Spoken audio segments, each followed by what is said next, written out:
Welcome back to the channel, everyone. Nice to see you again. Today we are on part 347, maybe it just feels like that, of the Moving House series. Today's job is the Discus tank.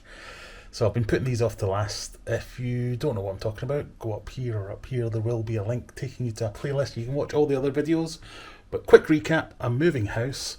I have a lot of fish and a lot of fish tanks. Had a bit of a panic attack about what to do with it all, so I've rented a flat. Moved a load of tanks over to the flat, been moving my fish over, and it's just this lot to go now. Well, kind of. More on that later. So, I've been putting these off for a while because I wanted to keep them safe here with me as long as possible. But I think we're getting closer to an actual moving date, which could be in a couple of days, a week tops. But yeah, these are my babies. These are my special fish. All fish are special, but these are my special fish. So I've wanted to keep them here as long as I could, but the time has come, I have to move them. But the first thing we have to consider when moving these is actually down there.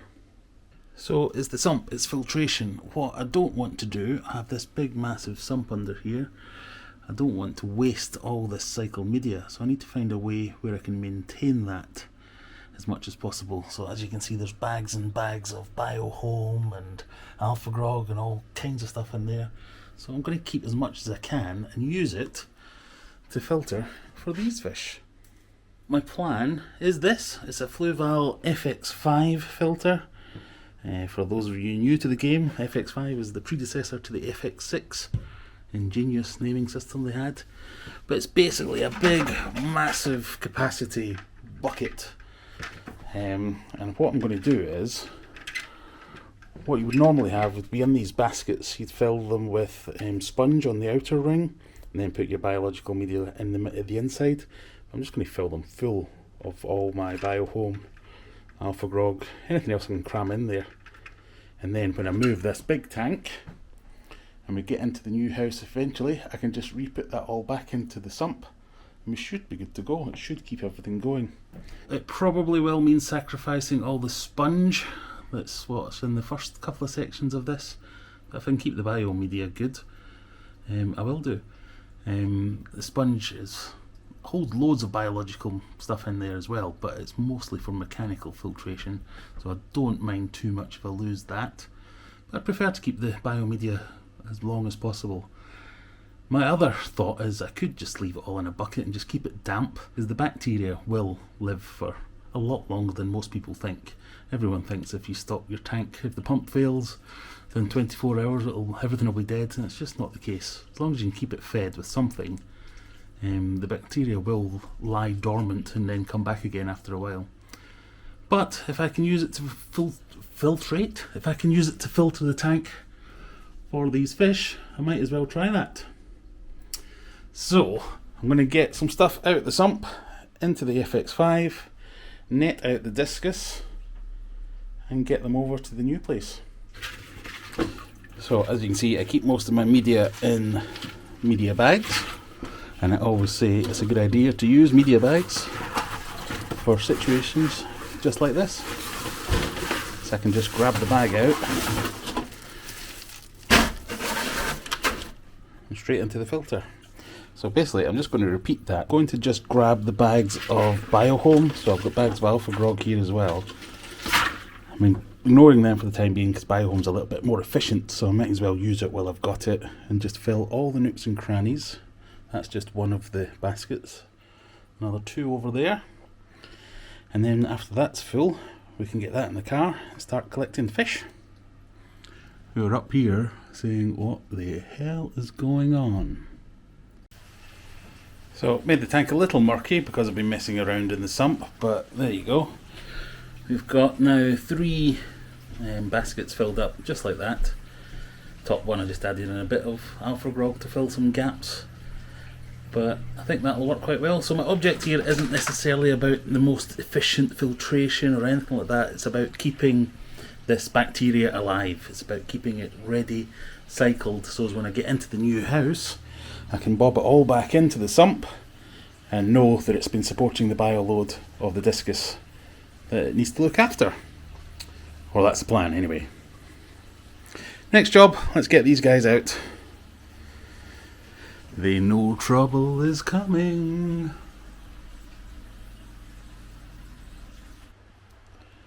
So I'm at a bit of a decision point.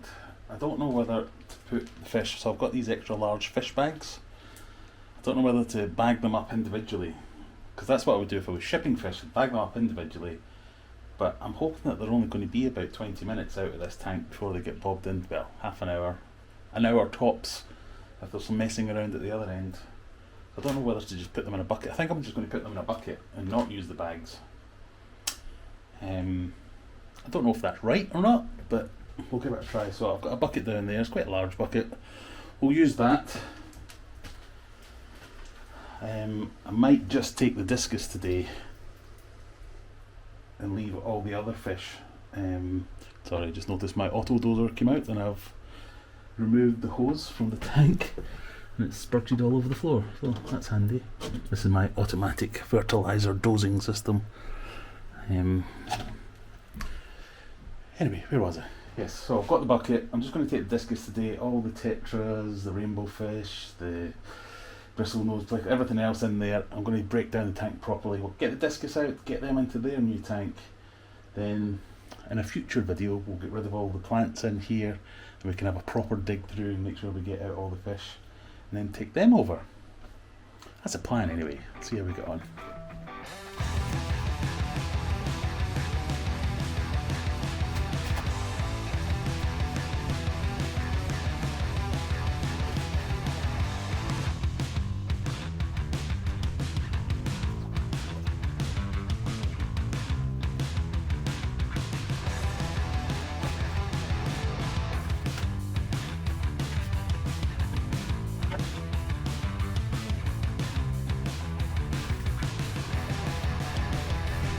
I really like getting it wet.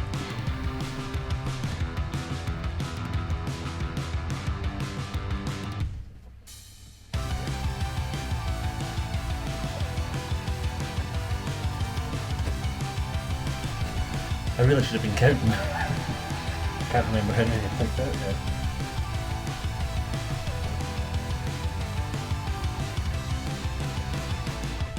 Don't see any more, so hopefully that's it. Have a quick squish round the back and sides and see what we see anymore.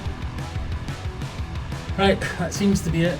So I'm going to dry myself off, get them in the car and get over to the new fish room. Quick plug, towels available on aquariumadventures.co.uk for any other Discus enthusiasts out there. Right, let's get going. So there you can see them in the bucket. And just as a bit of a size comparison, that's the FX5 next to a big giant bucket already. So it's really just a great big giant bucket.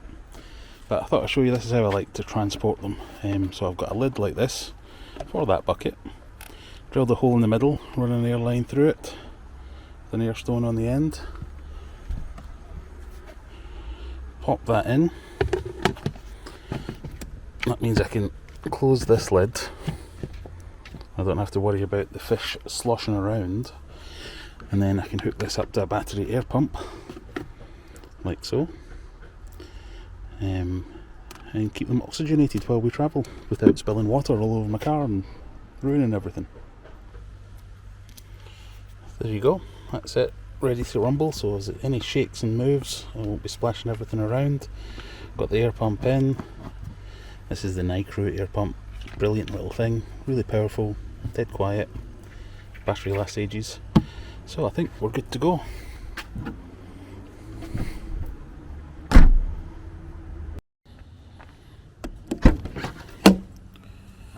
And we're here, a little bit of water on the top there, but everything else bone dry, just as we wanted. So let's get everything in and we'll join you in the fish room. So here we are, this is the temporary fish room that I've set up in this flat that I've rented, and I've got my first choice. So this tank or this tank, which one do I want to put the Discus in? At first I thought this tank, but I've remembered that this has got a bit of a lip here, which can make it a little bit tricky to get the overflow or the filter over, but it would work. But probably strangely, I'm going to choose this tank because it's the same temperature as the water that I've just brought over. That's a degree higher, not that that would make a big difference. but it's a bit longer. It's already got the plecos in there, and as you can see, it's a little bit clouded up compared to this tank. And if I stick an FX5 on here, that'll clear right up. Plus, I've already got the plecos in there, so that would be quite a big bio load, and I've got quite a big bio load capturing filter. So we'll see. I think that's the right thing to do. That'll get this tank up and running, nice and compact, Discus and bristlenose plecos, and then I can come back later with all the rainbow fish and all the other things in here, get this a bit cooler, and keep them in there, and they'll be a bit happier in there, he says. So, next thing is get this thing up and running. So for anyone that is in the market for an external canister filter, I really don't think you can do better than this, especially if you're on a budget. It's basically an FX6. Capacity wise, it's almost identical. It's just a fantastically reliable filter. I've had this for years, it's never done wrong, and they're cheap as chips now. You can pick these up on Facebook Marketplace or eBay or places like that. The spares are readily available, and there's so many options for what you can do with them. So totally recommend these, even if you just keep it for a backup like what I have. I think we'll stick this filter on that shelf, run it into that tank, and we should be happy. I'm going to get the filter going first and then add the fish, and I'll turn all the lights off when I add the fish as well, so that should make it a little bit easier on the fish. Okay, everything I said about that FX5 filter, disregard. Reliable? No. I've plumbed it all in and I just can't get it to stop leaking. It's mostly leaking from the intake hose, or the output hose rather. I've just brought the wrong clamps, or I don't have the right clamps here to make it any better. I've faffed about for 20 minutes trying to fix it. It's not going to happen. I need to get some spare parts. So that bit's true. I'll get some spare parts that are readily available. We'll fix it later. But I need to get these fish in. So plan B, we're going to put them in this tank instead. So let's get them in, shall we? Not going to do anything fancy. The temperature's out by about a degree, but I don't really have means or time to drip acclimate or acclimatise or any of those things. So I'm going to do my good old standard plop and drop. I'll get them out the bucket and we'll get them in. Turn off the air pump.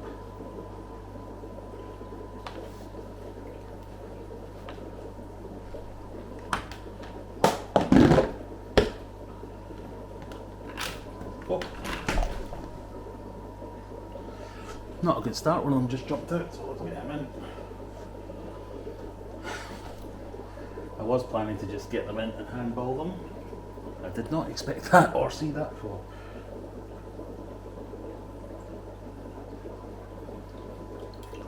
Honestly, I do know what I'm doing.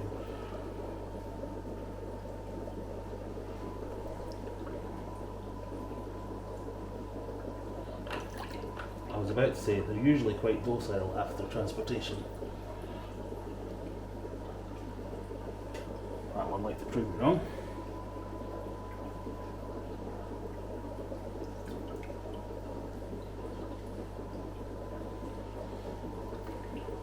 Tip to make sure when you are doing this, make sure your hands are wet.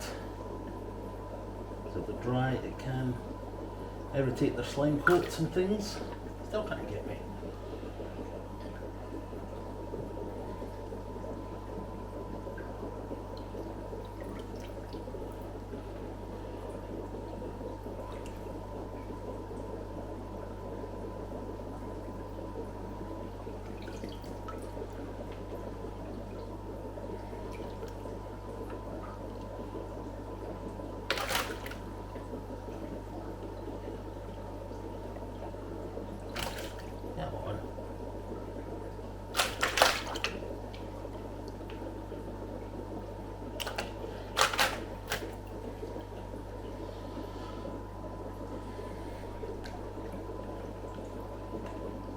Quick check just to make sure there's nothing else still in the bucket. But we're in. A little bit darkness. They're obviously not very happy with me because I've just done that. But they should settle down okay. Should have turned the lights off as well. That whole filter thing's thrown me completely. So I've left them with the lights off for about 15 minutes or so. And they seem to all be up and about and happy again. This guy here is still a little bit dark, but he was sulking a little bit, but at least he's swimming with the group now. They look a bit happier. So we'll just leave the lights off for a bit longer. And I've just been round and fed everything, but I've not fed Humphrey yet. He's still wanting fed. But I'll do that in a minute. Give me 10 minutes, Humphrey, and I'll turn the lights on. I think we've avoided disaster more through luck than judgment. This answers my earlier question. Should I have put them in a bag, or will it be alright in a bucket? Should have put them in a bag. We wouldn't have been able to jump out of a bag. But they all look happy enough. No clamped fins, no hiding, no gasping at the surface or anything. I won't bother feeding them just now, but I'll leave them here. I'll turn the lights out when I go out. That one got a bit of an injury to his eye, maybe? I'm not sure.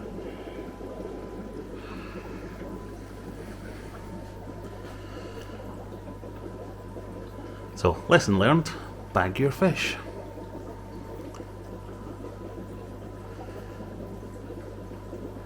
But yeah, I'm not perfect. I make mistakes just like everyone else.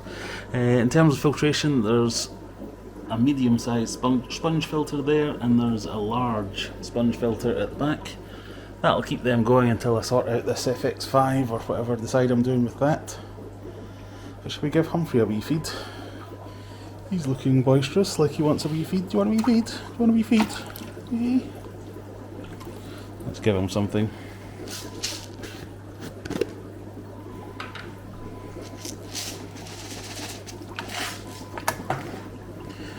Someone asked me the other day, what do you feed Humphrey? He gets a mix of, mostly Excalibur foods from my good friend Michael at Michael's Fish Room. Sent me them a while back. A mix of all of them. And carry cichlid gold and fluval bug bites and a couple other bits and bobs. I just put them into one of these tubs and I mix them all together. It seems to do well. He's putting on some fair old size and he eats like nobody's business. He can't see these fish. Well, that wall's painted. Otherwise I think it might drive him mad, or he might scare the bejesus out the Discus. But I'll put the lights out, everything else is fed. I'll give you a quick run round. Here's the angels. My not ultimate angels. Still like them. They look happy in this tank actually. They might live in this tank full time. Who knows? Or until they pair off and start seeing some eggs or some action. The bristlenose tank at the moment, just. They all saw me coming. Here we've got the wild guppies, the muck guppies, the blue star endlers, Discus down below with Humphrey, and then these are the shtick endlers. With the tiger guppies round the side, tiger endlers round the side, and a whole wad of cherry shrimp. There's the back of Humphrey's tank. There he is. Thank you for joining me on the how not to move Discus portion of the house move saga. Maybe it's just me that feels like a saga.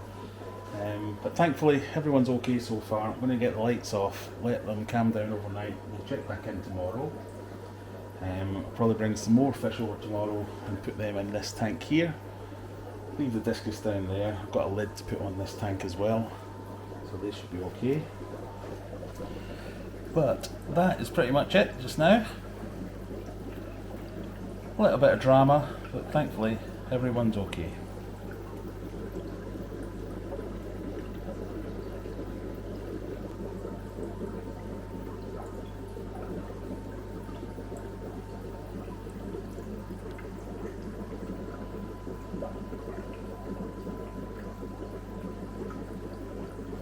Right, spent another half hour fiddling with this bloody thing. I take back everything I said. It's got more leaks than whales. I'm giving up on it. It was a nice idea, but at least it got to make me look foolish, and that always goes down well in the videos. I don't know, it might need new O-rings, might need new clamps, might need... I don't know what it is. It's leaking from just about every place it could possibly leak. Maybe I stored it wrong, something happened in moving it over here. But I tested it the other day and it was fine, and now it's just gone kaput. So, nice idea. I need to think of some new arrangement for the bacteria in the filter media. Might get a bunch of hang-on back filters and spread it out that way. Might just keep it in bubbles, keep it in buckets with bubbles from air stones to keep the stuff moving. I don't know, I'm up for any ideas. Let me know in the comments. I'm open for ideas at the moment. But for now, we'll sign off. Thank you for joining me, and we'll see you in the next one. Bye!